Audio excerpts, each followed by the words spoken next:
Translation is like motivation. Basically, the crux of it is like how to find the motivation to take the step to do something that you feel is important in life. You know what I mean? So it's like, how to not be scared of that. Well, I feel like, should I answer this in English or Swedish? Okay, I'm gonna answer it in Swedish because it was in Swedish and everybody seems to like when I speak Swedish. I'm really sorry if you don't understand it. Men jag tycker så här, man kan ha två känslor samtidigt. Så du behöver inte vara rädd för att ta nästa steget liksom. Jag tycker att man är ofta rädd och nervös. Men man säger ja, jag är rädd, jag är nervös, men jag gör det i alla fall. Alltså om du väntar tills du inte är rädd, om du väntar tills du inte är nervös, om du väntar tills din huvud ska säga ja, gör det, kör, det är bra. Så kanske du väntar för alltid. Man säger istället så här, jag är rädd, jag är jätterädd, men jag vet att jag kommer vara okej, så jag gör det i alla fall. Jag tror det är hur man tar chansen i att inte vänta på att inte vara rädd. Man säger, jag är rädd, men jag kör i alla fall. And I guess the crux of that in English, ladies and gentlemen, is like, don't wait till you're not scared to do something. I say it to my kids all the time. It's like, two feelings exist at once. You say, I'm really scared to do this debating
making sure that you prioritize your connection with your partner at a moment in each day. So don't just wait for like daytime or like, a designated romantic time. If you're just making sure that each day you get like, if it's 10 minutes of just connection time, so it's undivided attention. So no phones, no TV, no kids. So you want to just give each other undivided attention and just like check in on each other's world. Sometimes with the chaos of the day, that could be just before you fall asleep, or if one of you wants to stay up longer than the other one, maybe it's go to bed and have a little bit of a cuddle and connect and talk, and then you might go back downstairs. But that's how I think you have a good, like you said, treating a significant other on a date or cooking with you, or you know what I mean. That's a darn, okay, this person hasn't put a name, but that's a darn good question. What about a few worst experiences and then a few best experiences so far in your life, and reflect upon what you've learned from them? That's tough. I maybe should have pre-read these questions. I would say some of my worst experiences come from, I guess, when you're younger and you still haven't got control over your emotional regulation. Or younger's the wrong word, because some people are older and still don't have control over it and haven't like put the work in for it. But maybe back in the days when I was more emotionally reactive, I had some pretty shit experiences and disagreements with partners that never, feel nice. They leave a bit of a like mental, like an emotional scar. And lovely, colourful childhoods can sometimes be difficult experiences, but I am a really, I guess, just positive and optimistic person that's not denying like super fucking tough experiences and letting them be tough. Like, I feel my feelings and I really go through them, but I do also think that now I love the person that I am because of them. Never think that anyone is deserving of half the shit I did or went through, but I also don't think that people are deserving of having to go through shit and tough times in order to like become stronger and better. But I personally am proud of the person that I am today as a mum and a friend and a partner, and maybe I wouldn't be that person if I didn't go through those really tough experiences. So that's hopefully not too deep for YouTube. And some of my best experiences, where do I even begin? I would say some of my best experiences are just building my relationship with my partner, our wedding day, having my baby, getting my close relationships with my stepkids, meeting my best friends. Like, I didn't go to school with my best friends. One of them I did for a very brief amount of time, but none of them are like, school friends. And I feel like each of them come with such a beautiful, special story, and meeting every one of them, I have like, 5 super close girlfriends, and every one of them is a real highlight reel of my life.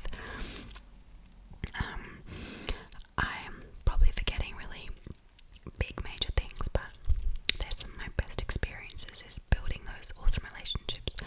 You can really hear how much I love relationships. Like,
eat foods that make you feel good and are nutrient dense and moving your body to look after yourself, then you will, like, your graph of like weight loss might go up and down because we all have different weeks, months, whatever, but over a few months it's going to go down.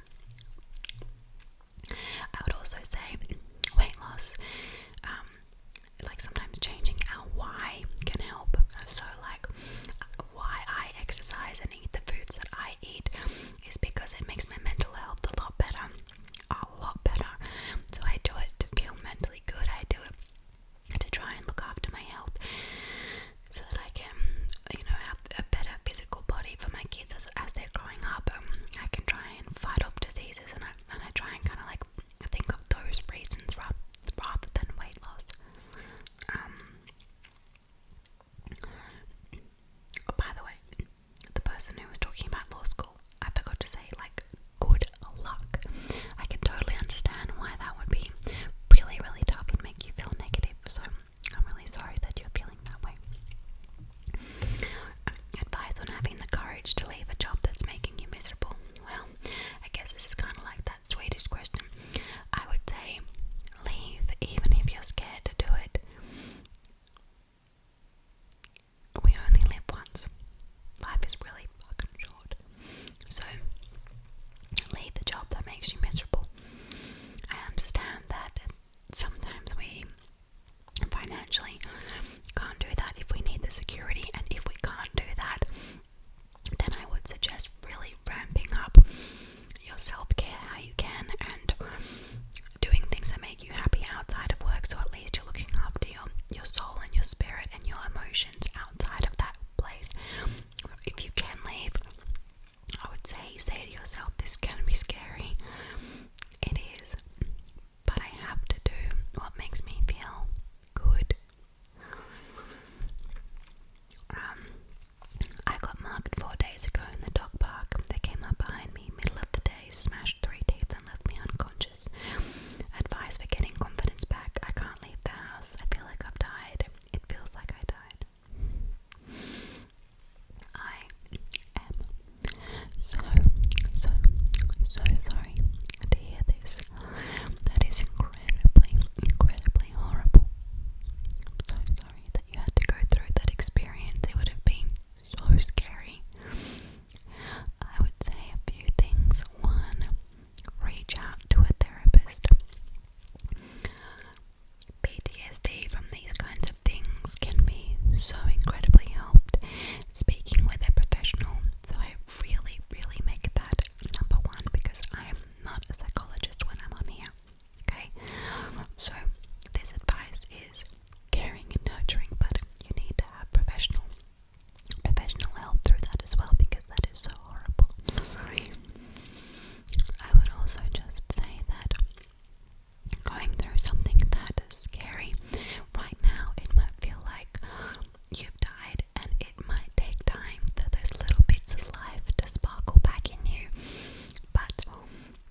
always remember